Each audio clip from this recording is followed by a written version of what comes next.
Hi guys! Today we're talking about drug design, and specifically we're talking about the drug design when it's relating to flu drugs. The flu or influenza is one of our most common viral infections. 1 billion people get infected with influenza annually, and I actually had it a couple of weeks ago, and I can tell you, it sucks. Fortunately, for most people, such as myself, it tends to sort itself out with time and rest, but it can also lead to lots of fatality. There are 500,000 deaths annually relating to influenza. And even if you don't die from it, it can just be tricky to deal with. I had the flu for 3 weeks. I couldn't work as well. I couldn't study as well. I just wasn't in my peak performance because I had the flu. So as pharmaceutical scientists, it makes sense for us to put a lot of time and money into making influenza vaccines and drugs. Today we're all focused on drug design. So before we jump right in, I would like to clarify some things before we start. These are things about drug action, just how drugs work generally. There are 3 main things involved in drug action: the drug, the target, and the biochemical response.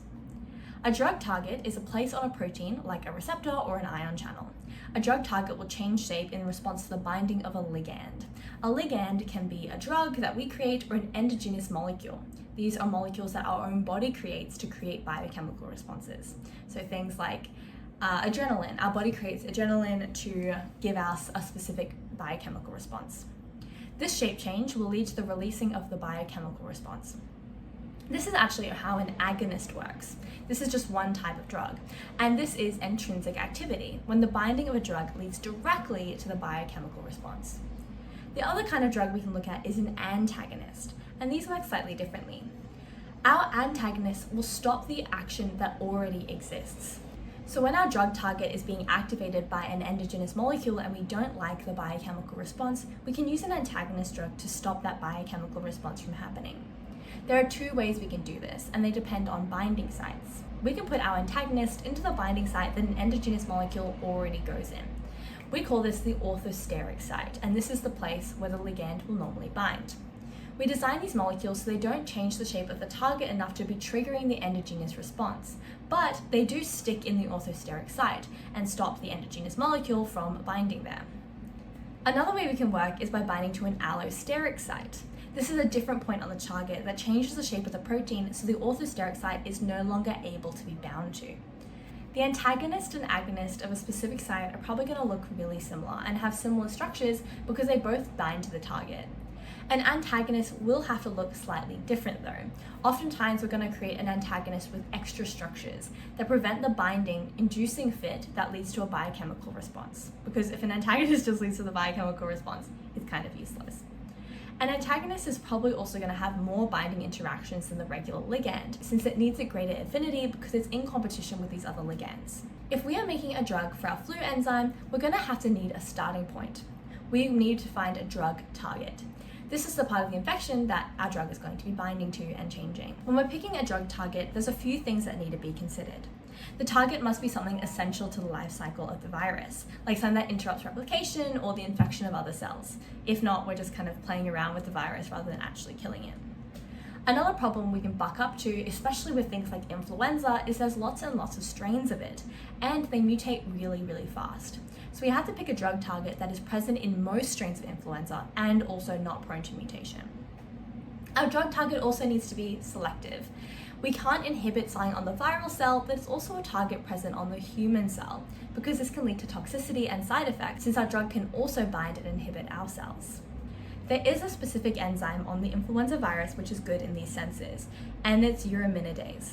This enzyme helps release new virons from the surface of infected cells to uninfected cells. If we inhibit this enzyme, it will slow the release of virons, so the immune system can do its work. This enzyme is essential in the reproduction of the virus, and not prone to mutation and present in all strains of influenza. But it's not fully selective. Our regular cells also have neuraminidase, but the ammonium acid sequence of our uraminidase is completely different, so our drug won't inhibit the enzyme in humans. Now that we have a target, we need to find a lead. This is a chemical that has potential to become a marketable drug.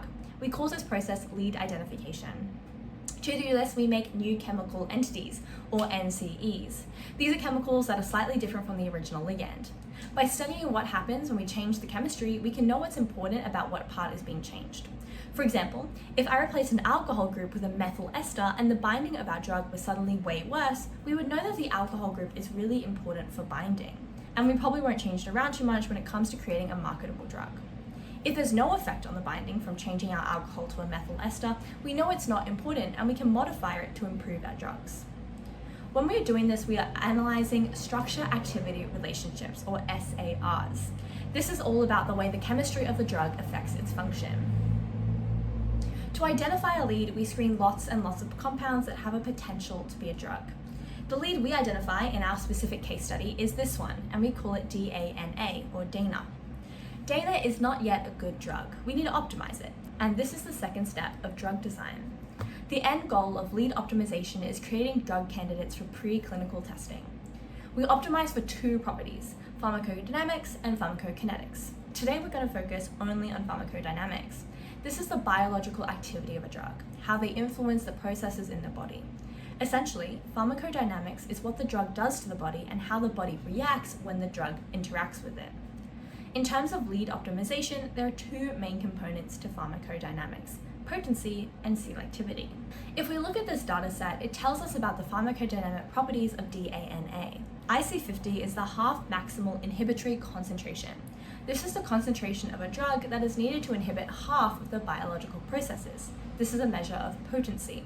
But this is a lot of words, so let's talk about it in terms of a drug that we're probably a little bit more familiar with. Let's think about alcohol. If it takes 2 glasses of wine for me to get half drunk versus taking 12 glasses of wine for my friend to get half drunk, the alcohol is clearly more potent for me than it is for my friend. So the lower the number, the more potent the drug is. We can see with DANA that for human neuraminidase, it takes 6 times the amount of DANA to half inhibit the enzyme. This is technically good, but it can be better. This is the property of selectivity, the ability of a drug to only affect its target and not the human neuraminidase. So if we're optimizing the DANA to make a marketable drug, we're going to analyze and modify its SARs. This is all about binding interactions. The affinity that a ligand has for its target can be quantified as a dissociation constant, written as KD. This is a measure of the ligand concentration to make 50% of the target protein bound to the ligand. The smaller the KD, the greater the affinity, because it means that less concentration is required for half of the protein to be bound to a ligand. It's kind of the same as the potency measure. We calculate it with this equation. KD equals ligand concentration times protein concentration divided by the bound ligand and protein concentration. So if we wanted to test how certain functional groups affect the affinity of a drug, we would have to test the drug affinity, change a certain functional group, and test the affinity of the drug again. If this is changed, it's an indication that it is an important functional group. If we learn that the functional group is important for binding, we tend to leave it alone. But if it isn't, we can create a new chemical that has a slightly different functional group to help with target affinity. For different functional groups, we employ different strategies to do this. For alcohols and phenols, they have an OH group. This group can act as a hydrogen bond donor or an acceptor, which is a really powerful binding interaction. This interaction is a dipole-dipole interaction and involves a negative acceptor made of nitrogen or oxygen with lone pairs being attracted to a hydrogen donor, which is a positive functional group with a hydrogen bonded to either a nitrogen or an oxygen. If we were going to test if there was important interactions involving this functional group, we'll replace it with a methyl ester. We did this before. This group cannot function as a hydrogen bond donor because a donor needs to be a hydrogen bonded to an oxygen or nitrogen. It can also not be a hydrogen bond acceptor because the methyl ester is bulky and so it acts as a steric shield. This is a physical barrier. Ketones similarly interact as a hydrogen bond acceptor and we can reduce the ketone into an alcohol.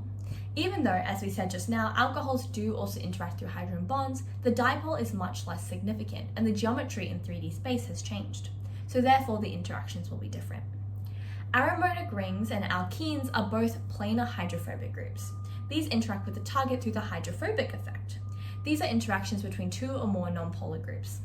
To interfere with these interactions, we will replace the functional group with something bulkier and less flat, an alkane or a cyclohexane for the aromatic ring. The cyclohexane has an added advantage of turning the aromatic ring into something that doesn't have a pi group. This is a specific kind of orbital that we see on aromatic rings. These pi groups interact with other pi groups or cations through electrostatic charges. Amines are a bit complex. An unionized amine has a nitrogen bonded to a hydrogen, which you'll remember is a hydrogen bond donor. And if the nitrogen has lone pairs, it will be a hydrogen bond acceptor.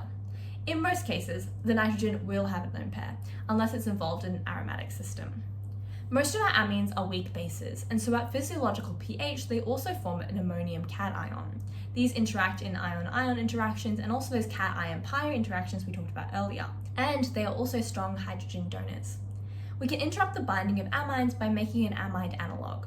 This delocalizes the lone pair and solves all the problems. Amides can be hydrogen bond donors and acceptors, but we can make it into a carboxylic acid or an amine, which changes the properties. A quaternary ammonium group is one positively charged nitrogen cation bound to 4 different carbon chains. This is a permanent positive charge, meaning it can interact in ion-ion or cation-pi interactions, but we can change it into an amide and then it will be unionized. Carboxylic acids can be hydrogen bond donors and acceptors. They are also weak acids, and so at physiological pH, they form carbonate ions. There are many analogues we can make for carboxylic acid: esters, primary alcohols, primary amides, and also ketones. An ester is a hydrogen bond acceptor, and we can transform it into an ether which does not have the same interactions. Esters are also highly likely to be metabolized by esterases into a carboxylic acid and an alcohol. This means that often our esters are not actually the functional group that reaches the target, but instead carboxylic acids and alcohols should. So when we're testing an NCE, we should also be testing these interactions at the site. An ether is weaker, but it still acts as a hydrogen bond acceptor, and we can intercept these interactions by increasing the bulk of the R offshoots, or by replacing the oxygen with a methylene group. An alkyl halide is very important to consider, since they will permanently bond with nucleophilic groups, things like amino acids. This can lead to poor selectivity, because lots of macromolecules also have nucleophilic groups, and our alkyl halide will just bond to all of those macromolecules rather than our target. Only chlorine, bromine, and iodine can permanently react, so fluorine is perfectly fine. But we can replace the halogen to change these interactions. Generally, we want to avoid alkyl halides in our drugs because of the selectivity problems. Aryl halides are a lot more stable, and so they don't react in the same way that alkyl halides do. But they do still interact through the hydrophobic effect, so we can create an analog that doesn't have the halogen to interact with this. Functional groups that are not key in bonding interactions can still be important though, because they can change the electronic properties, they can scaffold the functional groups to align them with the target, and even improve the pharmacodynamics. They can also affect steric selectivity. Steric selectivity is when the size of a drug prevents it from reaching the target, kind of like those shaped toys that little kids play with. This is important because we don't just have to consider the bonding interactions, but also their arrangement in 3D space. We call this the pharmacophore, and it's a representation of the binding interactions in 3D. We can see in this diagram 2 types of pharmacophores. The one in the middle is a more detailed one, demonstrating the angles of binding and the arrangement of the binding groups along the benzene ring. The second one is a lot more simple, but it still provides all the needed information, and it also has the bonding type, which I personally like having there. Just like with binding interactions, we can optimize the pharmacophore to optimize the activity and selectivity. We can change a lot of things. We can change the length and bulk of non-polar alkyl groups. This will help fill the hydrophobic pocket and therefore increase the van der Waals interactions. A larger alkyl group can also help with selectivity, as it stops the drug from interacting with smaller targets. On aromatic rings, we can change where the functional groups come off. We can also change the size of a chain or the size of a ring. This can align the functional groups better with the binding regions of a target. We can also add new substituents. These can take advantage of binding spots that haven't been bound to yet and increase the activity. We can also do the opposite and simplify by removing irrelevant parts of the structure. The main advantage of this is about cheapening and speeding up the production process of drugs. We can also rigidify the structure. We do this to combat the problem of rotatable bonds. These molecules with rotatable bonds can have an inactive and active conformation, and in some cases, a toxic and non-toxic conformation. We can use fixed covalent bonds and conformational blockers to restrict this rotation and keep our drug in the active form. When we've done optimizing the DANA, we have our marketable drug, zanamivir. We can see the optimized difference is that the alcohol group has been replaced by a much larger and more complex group. This is a good optimization because it's changed the steric factors. DANA was not taking full advantage of the target, and there was another place that it could have been projected into to increase the binding activity. Importantly, the depth of this pocket is a feature only present in the viral enzyme target and not the human enzyme. So increasing the length also increases the selectivity, since now our drug target can't actually fit inside the human neuraminidase. We see this reflected in the results from testing. The zanamivir is way more potent.